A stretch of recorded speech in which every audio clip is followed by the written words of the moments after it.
What if I told you that your ability to think, to reason, to plan, and to believe evolved over millions of years of evolution step by step?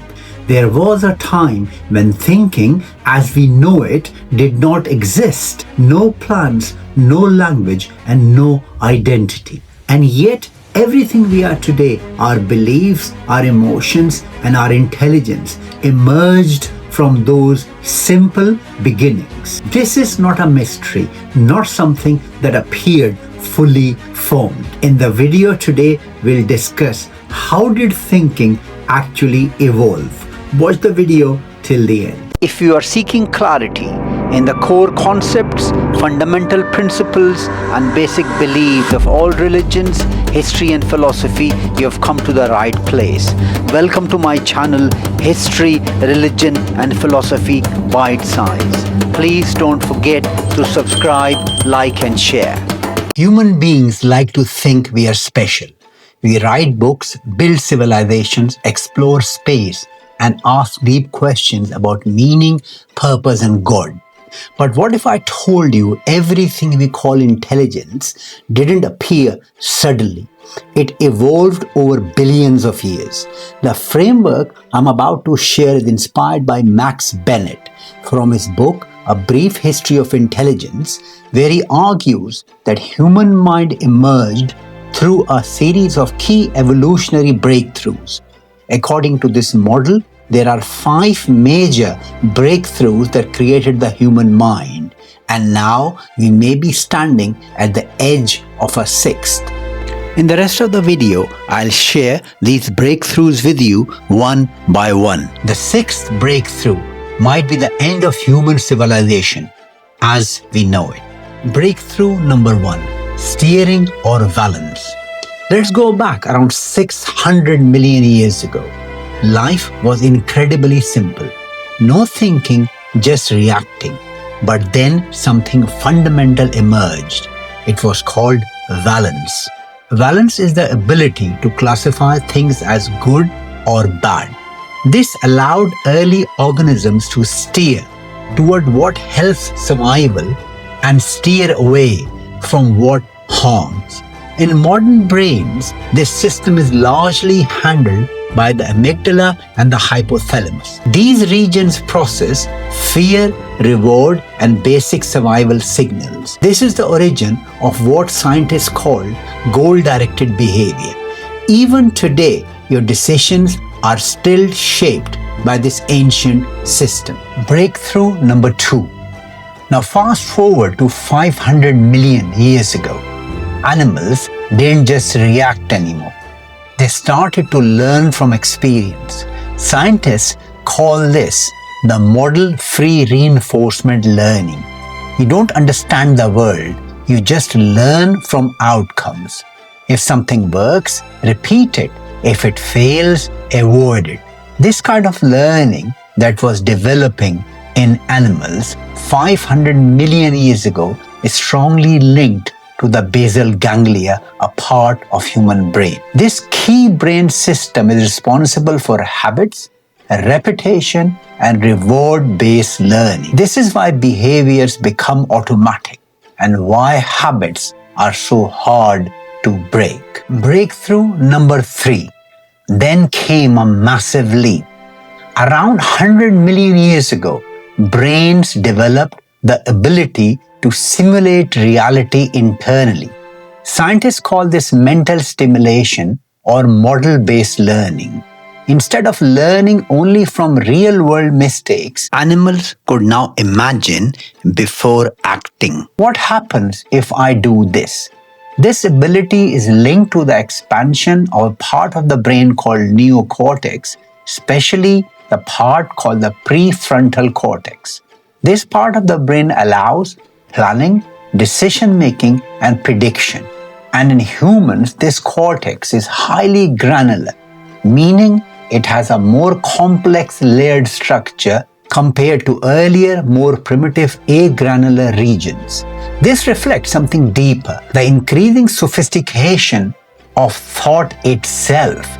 Now intelligence become truly powerful because mistakes can happen in your mind instead of in reality. Breakthrough number 4, mentalizing, metacognition. Then came something even more advanced. Around 10 to 30 million years ago, primates, which are the ancestors of modern humans, developed the ability to understand other minds.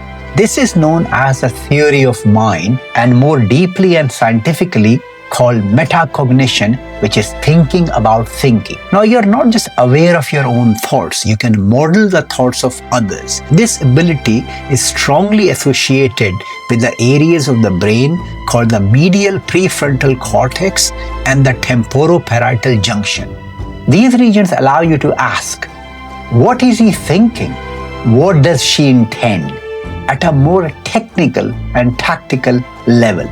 Parts of the human prefrontal cortex are more granular, reflecting increased neural complexity compared to earlier agranular system.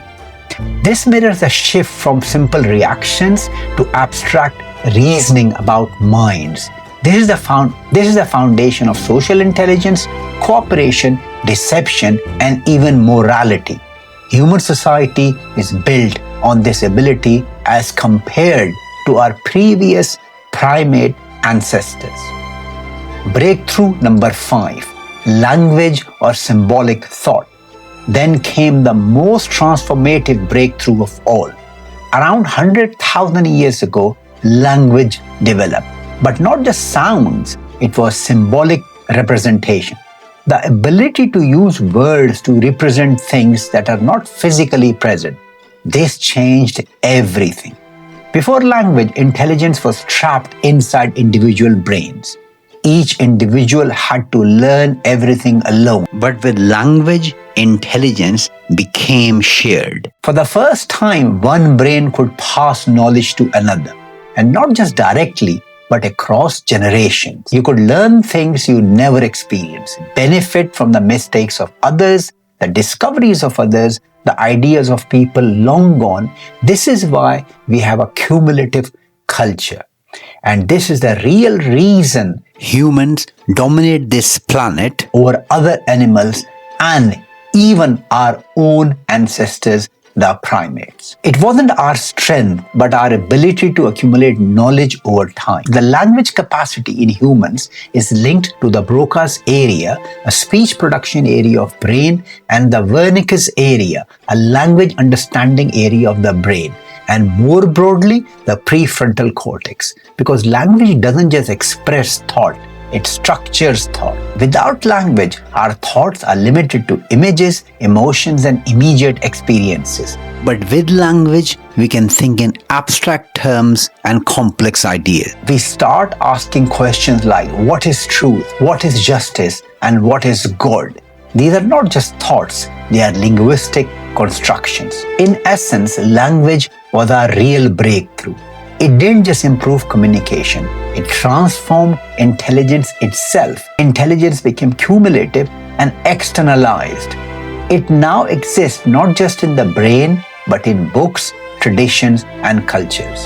So when we ask, when did humans start thinking? The answer is, true complex thinking only fully emerges with language. Before language, there was intelligence, but after language, there was human intelligence as we know it.